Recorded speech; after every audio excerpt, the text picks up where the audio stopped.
Hi, I'm Gary Ewer from secretsofsongwriting.com. What makes a chord progression work? And why do some chord progressions work well while other ones sound kind of lame?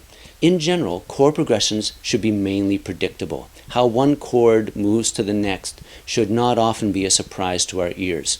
Now, if you listen to hit songs on the radio, this is true. Most of the time, how one chord moves to the next is actually kind of logical to our ears. But what makes a progression predictable, and how can you be sure that you're using chords that work? Well, there's an important principle behind chords that's important to follow, especially if you're writing songs that you want to be potential hits. The roots of chords that you use should at least half the time move by fourths or fifths. Now, here's what I mean. The root of a chord is the letter name. So the root of a chord, for example, the chord C, is C. Now, to move up or a fourth or a fifth from C means that the next chord you use is either going to be an F or a G. When you do this, it strengthens a progression. So for a lot of the time, you'll want your chords to move this way. You may think this is going to be a little bit boring for a chord progression, but if you check hit songs on Billboard, a lot of them move this way. And I've chosen 3 songs just to show you the chord progressions. I've circled the chords that have roots that move by fourths or fifths, and you'll see that there are quite a lot of them. So where's your class if you are wrong in all the right ways? I'd catch a grenade for you.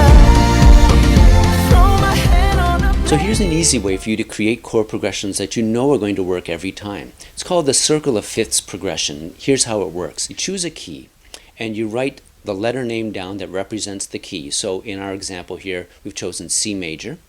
And now you create a list of chords that gets built on every note of that scale. And you'll see that you'll get C major, D minor, E minor, F major, G major, A minor, and B diminished.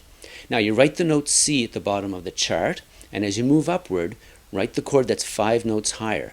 So above C you'll write a G, then above G you'll write a D minor, then A minor, and above A minor you'll write E minor, then B diminished, and finally F. How you use this chart is actually very easy. Start on the chord C, then jump up anywhere in that chart.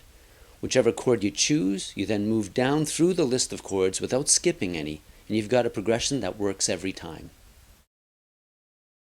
Now, you wouldn't want to use the circle of fifths progression all the time. That would get a little bit too predictable and maybe a little bit too boring. But there's a principle here that you can use every time. When you feel that your progression is losing a sense of direction, strengthen it by moving a fourth or a fifth. And one more important thing to keep in mind, root movements of fourths or fifths become even more important as you reach the end of a verse or the end of a chorus. So my advice to you would be that if you want to add a greater sense of imagination or creativity to your songs, you'll want to look first at things like melodic structure and perhaps your lyrics as a way of really creating that sense of imagination and creativity. And I'd leave chord progressions as kind of like a final step for doing something surprising. Most of the time, you want your chord progressions to be predictable.